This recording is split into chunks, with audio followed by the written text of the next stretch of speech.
Graça e paz, irmãos e amigos, que estamos nós para mais um vídeo na TV Caminho Livre. E olha, as cigarras imbeciloides continuam cantando aqui na seção de comentários da TV Caminho Livre, né? As cigarras, enquanto as cigarras imbeciloides e mentecaptas continuam cantando, as formigas do Evangelho da Graça continuam trabalhando, e é isso que nós vamos fazer, né? Nenhum cantar de cigarra irá nos impedir. Então é isso, amados. No vídeo passado, ou nos dois últimos vídeos, nós tratamos de enfatizar aqui as observações do teólogo e pastor Raymond Cottrell. Para muitos ele foi o maior teólogo da Igreja Adventista do Sétimo Dia de todos os tempos. Muito bem, eu fiz questão de enfatizar as observações dele com relação ao método de estudo texto-prova, que basicamente, essencialmente, é a mesma coisa que a linguagem cultica ou linguagem cultual. Porque o método de estudo bíblico texto-prova, ele vai trabalhar em cima das analogias. Ele vai pegar uma palavra, uma determinada palavra, por exemplo, purificação, lá em Daniel 8, vê a mesma palavra purificação em Levítico 16, vê a mesma palavra purificação em Hebreus, e aí a pessoa que se utiliza desse método vai pensar que todas estas palavras, nos seus devidos contextos, querem dizer e querem trabalhar com a mesma ideia, com o mesmo assunto, com a mesma coisa. E a gente sabe que não é assim, não é? Linguagem cultica ou linguagem cultual a gente encontra do Gênesis ao Apocalipse. Então, linguagem cultual ou método de estudo texto-prova não são critérios hermenêuticos confiáveis, corretos, para que nós possamos produzir uma exegese precisa, acurada da palavra de Deus, não é? O próprio Raymond Cottrell, ele afirma, segundo nós publicamos, que o método correto de estudo da Bíblia é o método histórico contextual linguístico. Este é o método correto, mais conhecido como método histórico crítico, né? Contextual. Este é o método correto de estudo da Bíblia e não o método de estudo texto-prova. E ele apontou mais, ele disse que foi em função de se utilizar desse método de estudo texto-prova que a Igreja Adventista cometeu muitos equívocos, muitos erros e produziu, evidentemente, muita confusão e muito tormento para si mesma, né? Isso não são palavras minhas, eu mostrei para vocês, foram palavras daquele que, quem sabe, foi o maior teólogo adventista de todos os tempos.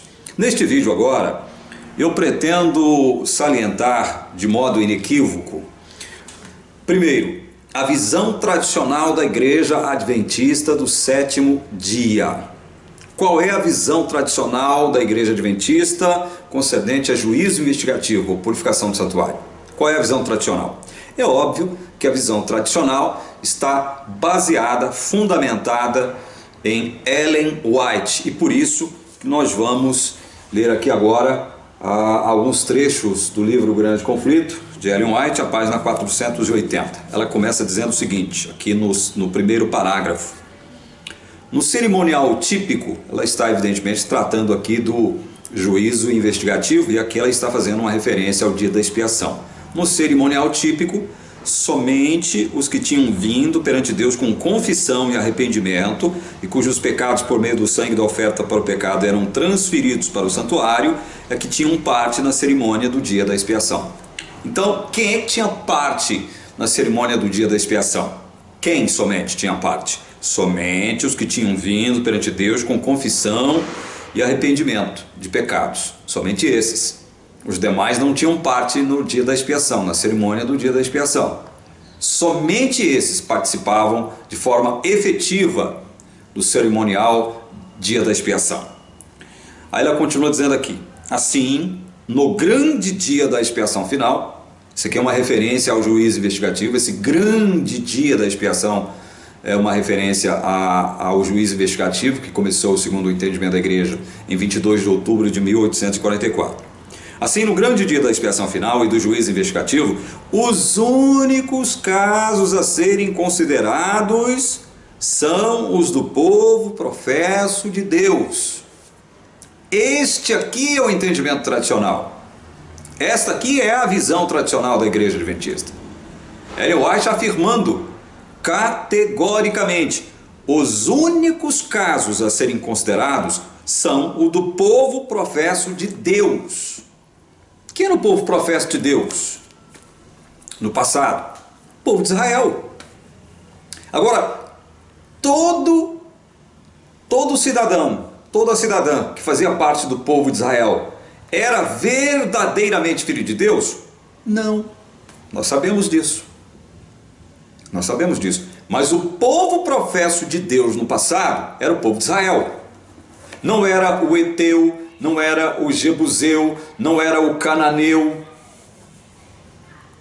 o egípcio, ou seja lá quem for, os sírios.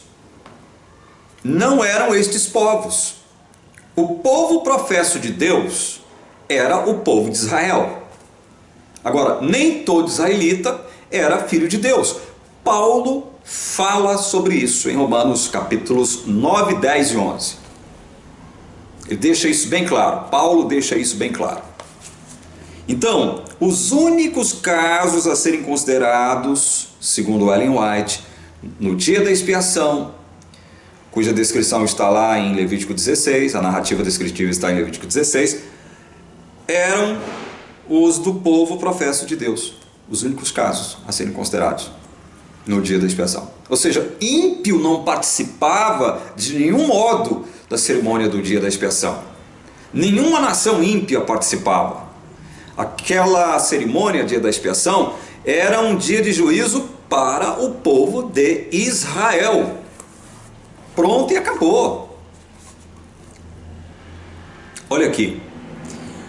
Ellen White continua: o julgamento dos ímpios constitui obra distinta e separada e ocorre em ocasião posterior. Isso aqui é correto. Correto do ponto de vista tradicional adventista. O julgamento dos ímpios é obra distinta e separada e ocorre em ocasião posterior. Se é de obra distinta e separada e ocorre em ocasião posterior, o julgamento dos ímpios não pode se dar ao mesmo tempo em que o julgamento do professo povo de Deus ocorre. Certo? É simples. Não adianta ficar tentando divergir nesse ponto, porque isso aqui é muito claro. Está muito claro aqui. Julgamento dos ímpios ocorre numa outra circunstância, numa outra ocasião. Não tem nada a ver com juízo investigativo. Então, este aqui é o ponto de vista tradicional da Igreja Adventista, em linhas gerais. Ponto de vista tradicional da Igreja Adventista quanto ao juízo investigativo. Então, quem era objeto de juízo no dia da expiação? O professo povo de Deus. O povo de Israel. Nenhuma nação ímpia. Certo? Isto posto, deixa eu analisar com vocês agora uma declaração, ou algumas declarações, do eminente teólogo adventista do sétimo dia, Frank Holbrook, aqui no seu livro O Sacerdócio Expiatório de Jesus Cristo, as páginas 192 e 193. Ele diz assim: na fase pré-advento do juízo final, iniciada no céu em 1844, o verdadeiro povo de Deus deve ser confirmado e conservado no livro da vida, e os falsos crentes devem ser removidos. Portanto, segundo o entendimento aqui do Frank Holbrook, Deus havia escrito o nome dos falsos crentes no livro da vida, e agora eles deveriam ser removidos no dia da expiação. Ele cita aqui Daniel 7, cita Levítico 23, enfim. O tribunal deve condenar o chifre anticristo, despojando-o de seu domínio e decretando sua destruição. Daniel 7, 26. Esse mesmo tribunal deve entregar o reino e o domínio do mundo para sempre a Cristo, Filho do Homem, e a seu verdadeiro povo. Daniel 7. Bem, se tudo isso ocorrer, então podemos sugerir vigorosamente que Satanás, o verdadeiro poder por trás do anticristo e o usurpador do domínio deste mundo, também será investigado nesse inquérito judicial pré-advento. Olha só. Então quer dizer que Frank Holbrook está admitindo que Satanás passará também pelo juízo investigativo? Sim, é isso que ele está afirmando ipsis literis aqui, a página 192 do seu livro. Olha o que ele diz aqui na página 193. Há, portanto, duas ligações definidas do chifre anticristo com a fase pré-advento do juízo final, descrito nas visões de Daniel 7 e 8. Chifre anticristo são aquelas duas referências a dois chifres, uma no capítulo 7 de Daniel e outra no capítulo 8 de Daniel. Para a igreja adventista, tanto o chifre pequeno de Daniel 7 quanto o chifre pequeno de Daniel 8 são a mesma personagem. Então, é um chifre só. Não são dois chifres, e sim um chifre. Esse é o entendimento da igreja adventista. Aí ele diz aqui, primeiro, ele está falando que há duas ligações definidas do chifre anticristo com a fase pré-advento do juízo.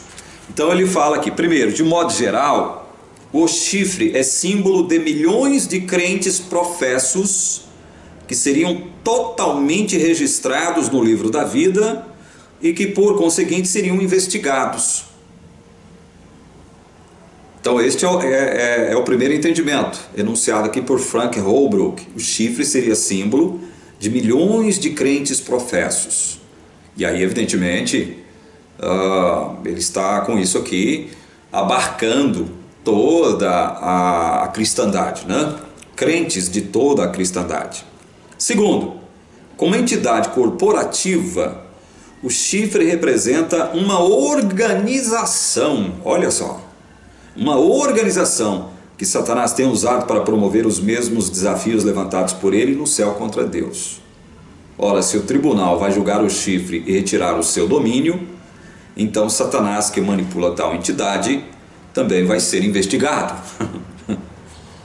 Ele não cita aqui que organização é essa que Satanás lidera, mas se você ler todo o livro, você vai ver que ele está falando da Igreja Católica Apostólica Romana. Segundo ele, Satanás é o líder da organização católica. E obviamente ele está dizendo aqui, evidentemente, que esta organização também passará pelo juízo investigativo. Segundo, como entidade corporativa, o chifre representa uma organização que Satanás tem usado para promover os desafios levantados por ele no céu contra Deus. Então, esta organização, que ele não cita nominal e explicitamente aqui, é a Igreja Católica. Então, ele está assumindo que não só Satanás participará do juízo investigativo, bem como todos os membros da Igreja Católica Apostólica Romana também participarão do juízo investigativo. É óbvio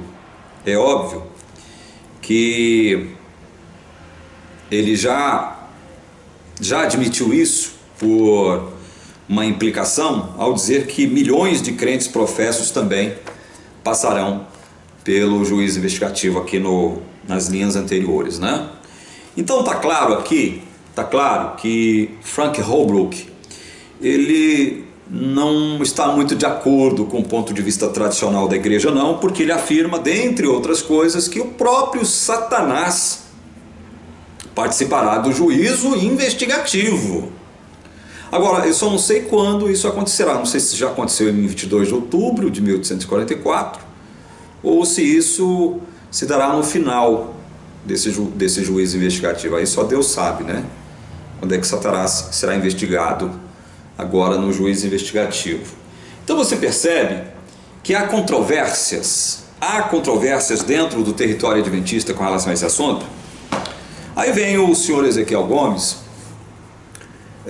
dizer e falar sobre o tema como se não houvesse problema nenhum, como se tivesse tudo solucionado, como se tudo estivesse claro, patenteado por Deus em sua palavra. não é? Ah, meu Deus do céu. Ah, meu Deus do céu. As coisas não são bem assim, né?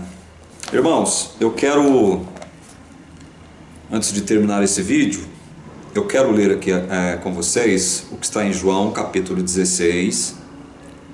Vamos, para contextualizar, ler do verso 8 até o verso 12. João 16, do verso 8 até o 12.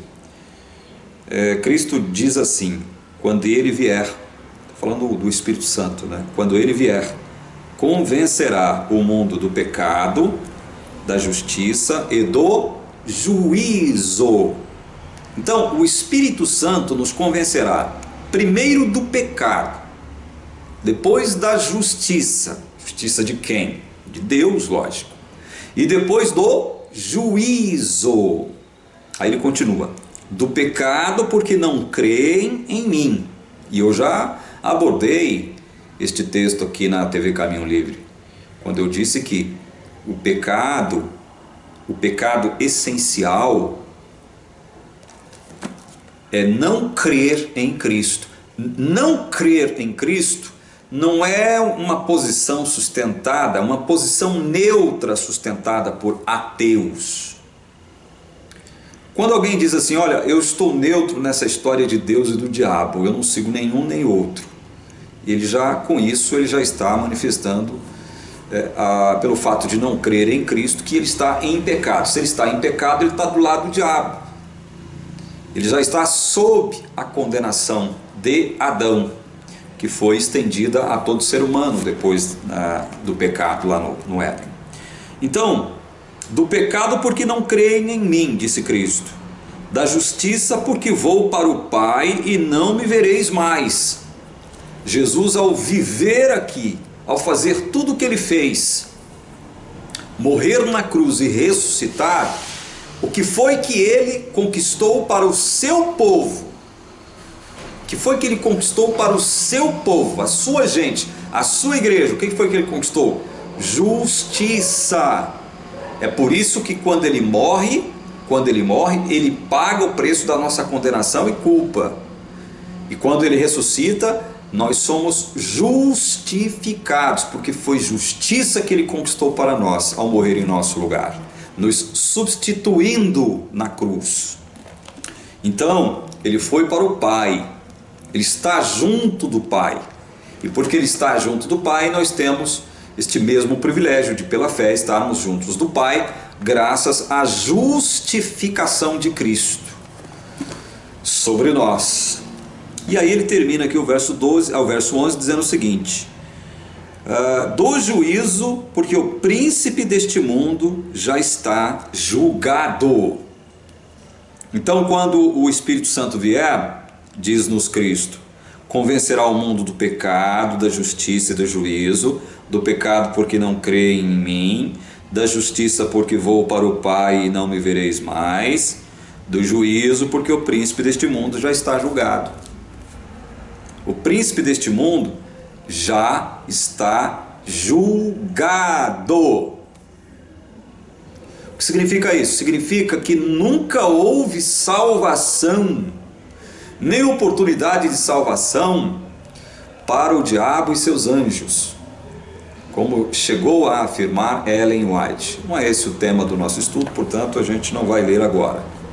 Eu quero encerrar esse vídeo rapidamente. Então vejam, irmãos, o Frank Holbrook diz que o Satanás será julgado agora, ele passará por esse juízo investigativo agora, que começou em 22 de outubro de 1844, segundo a Igreja Adventista. Jesus já nos dizia, e nos disse aqui no Evangelho de João, que o diabo já está julgado, já foi julgado, ele já passou por um juízo de Deus. Ele não tem mais absolutamente nada a fazer com relação ao diabo, a não ser o que eu vou mostrar para vocês agora. Tá? Vamos abrir em Apocalipse capítulo 20. Apocalipse capítulo 20.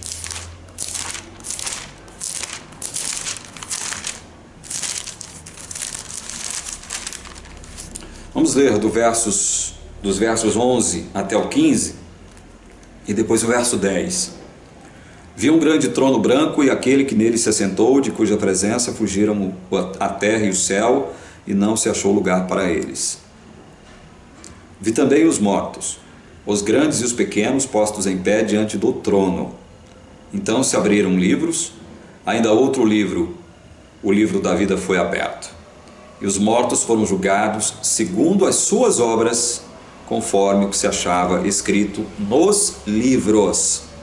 Deu o mar os mortos que nele estavam, a morte e o além entregaram os mortos que neles havia, e foram julgados um por um segundo as suas obras. Então a morte e o inferno foram lançados para dentro do lago de fogo. Esta é a segunda morte, o lago de fogo. Se alguém não foi achado inscrito no livro da vida, esse foi lançado para dentro do lago de fogo. O diabo, o sedutor deles, foi lançado para dentro do lago de fogo e enxofre, onde já se encontram não só a besta, como também o falso profeta, e serão atormentados de dia e de noite pelos séculos dos séculos. Amados, então vejam, esta cena de juízo aqui, contida em Apocalipse 20, é a mesma cena vista por Daniel e relatada no capítulo 7 do seu livro de Daniel. A mesma cena, porque ali no capítulo 7 ele vê um tribunal se assentando, um ancião de dias no trono, livros sendo abertos, Deus fazendo justiça ao seu povo e condenando o animal, quarto animal, e o chifre pequeno, por todas as mazelas que o chifre pequeno produziu ao povo de Deus e ao santo nome de Deus, blasfemando do santo nome de Deus. O que nós percebemos ali, tanto no capítulo 7 de Daniel, quanto aqui no capítulo 20 de Apocalipse, é que os livros só serão abertos para que a vida dos ímpios sejam confrontadas com as suas obras, com as suas ações, no juízo final, executivo, quando Deus executar a condenação sobre todos os ímpios. Porque é o que o texto diz: e os mortos foram julgados segundo as suas obras, conforme que se achavam escritos nos livros. Não é que os mortos foram julgados enquanto estavam mortos, aqui eles passaram pela ressurreição. É como o texto está dizendo: deu o mar os mortos que neles estavam, a morte e o além entregaram os mortos que neles havia, foram julgados um por um, segundo suas obras. Estes mortos, e com isso até a igreja adventista vai concordar, são os mortos que são mortos justamente pelo esplendor da vinda de Cristo, como diz Paulo. Foram fulminados pelo esplendor da vinda de Cristo, morreram todos, passaram-se 1000 anos, eu não quero entrar nesse mérito aqui agora, eles são trazidos à vida de novo, passam agora por um juízo. Deus então abre os livros diante deles, depois que eles são ressurretos, e os condena à morte eterna. Todos estes que foram condenados não tiveram seus nomes inscritos no livro da vida. Aqui não diz que eles não foram escritos, aqui diz: se alguém não foi achado inscrito no livro da vida, esse foi lançado para dentro do lago de fogo. Se alguém não foi achado inscrito no livro da vida. Os adventistas e outros vão dizer o seguinte: olha, o fato deles não terem sido encontrados, não ter sido achado inscrito no livro da vida, não significa que o nome deles os seus nomes nunca estiveram lá. Não significa isso. Mas se nós lermos Apocalipse 13, 8, Apocalipse 17, 8, nós vamos chegar à conclusão de que os nomes destes nunca estiveram lá. Porque o livro da vida foi escrito desde a fundação do mundo. E lá no livro da vida já estavam os nomes de todos os eleitos. Nunca estiveram ali os nomes de adoradores da besta, daqueles que vão adorar a besta. Nunca estiveram no livro da vida os nomes daqueles que vão adorar a besta agora nos últimos dias. Nunca estiveram. Apocalipse 13, 8, 17, 8 são categóricos em afirmar tal coisa, tal fato. Então, nós podemos deduzir, com base em Apocalipse 13, 8 e 17, 8, que os nomes destes que não foram encontrados por ocasião do juízo final no livro da vida é a mais clara evidência de que seus nomes nunca estiveram ali. Nunca foram filhos de Deus em nenhum momento. Nunca foram santos em nenhum momento. E olha, o verso 10 do Apocalipse 20 deixa claro que o diabo, o sedutor deles, foi lançado para dentro do lago de fogo e enxofre, O que Deus faz agora com o diabo não é analisar a sua vida, não é investigar a sua vida. O diabo já foi julgado. Segundo João 16:12, já foi julgado. O que Deus faz agora com o diabo é condená-lo, é executar a condenação. Quando o diabo é lançado lá no lago de fogo, ele encontra-se com a besta e com o falso profeta, com todos os seguidores da besta, com todos aqueles que foram enganados pelo falso profeta. Todos estão lá, todos os ímpios estão lá. Portanto, livros não são abertos agora para averiguar a situação dos santos. Eu disse no meu vídeo passado, no meu último vídeo, que nós reformados aceitamos a ideia de um juízo pré-advento, sim. Aceitamos a ideia de um juízo pré-advento, sim. Não nos moldes de um juízo investigativo, como a igreja preconiza. Este juízo pré-advento que nós concordamos com ele já foi realizado. Já foi realizado. E nós vamos falar sobre ele lá na frente. Já foi realizado esse juízo pré-advento. Deus não precisa mais se imiscuir numa obra de investigação. Deus não precisa fazer isso. Jesus não precisa fazer isso. Então vejam, eu deixei bem claro aqui para vocês alguns pontos de vista sobre este assunto. Primeiro, ponto de vista tradicional, a visão tradicional da Igreja Adventista, sustentada por Ellen White, quando ela diz o seguinte: olha, quem participa da cerimônia do dia da expiação? Quem participa? Somente o povo de Israel. Quem participa do juízo investigativo? Professa o povo de Deus. Só. O Frank Holbrook chega agora e vai ampliar essa questão do professa o povo de Deus. Ele vai ampliar isso para toda a cristandade. Toda a cristandade. Toda a cristandade passará pelo o juízo investigativo. Porque ele diz isso no 92 ou 93. São as páginas nas quais vocês vão ler isso. Ele diz milhões e milhões de crentes, né? Depois ele diz que a organização que Satanás lidera também vai passar por esse juízo investigativo. Então veja, o próprio Satanás também passará, segundo Frank Holbrook, pelo juízo investigativo. Há controvérsias dentro do território teológico adventista sobre este assunto, e isto é antigo, gente, é antigo, é isso que nós estamos mostrando aqui. E as cigarras imbecilóides que aparecem aqui na seção de comentários da TV Caminho Livre teimam em insistir que não, que eu estou só falando mal da igreja adventista, que eu sou despeitado, que eu sou isso, que eu sou aquilo, que eu sou ignorante, que eu sou burro, que eu não sei o que, né? Oh, meu Deus do céu! Continue falando, continue esperneando, né? Continue com mimimi. Enquanto vocês continuam com o vosso mimimi, eu vou continuar expondo a verdade dos fatos a respeito da Igreja Adventista do Sétimo Dia e este famigerado juízo investigativo, tá? Vou encerrando o vídeo por aqui. No próximo vídeo nós voltaremos tratando de mais algum aspecto dessa questão, tá certo? Que Deus abençoe a todos os interessados verdadeiramente pela verdade, em nome de Jesus. Amém.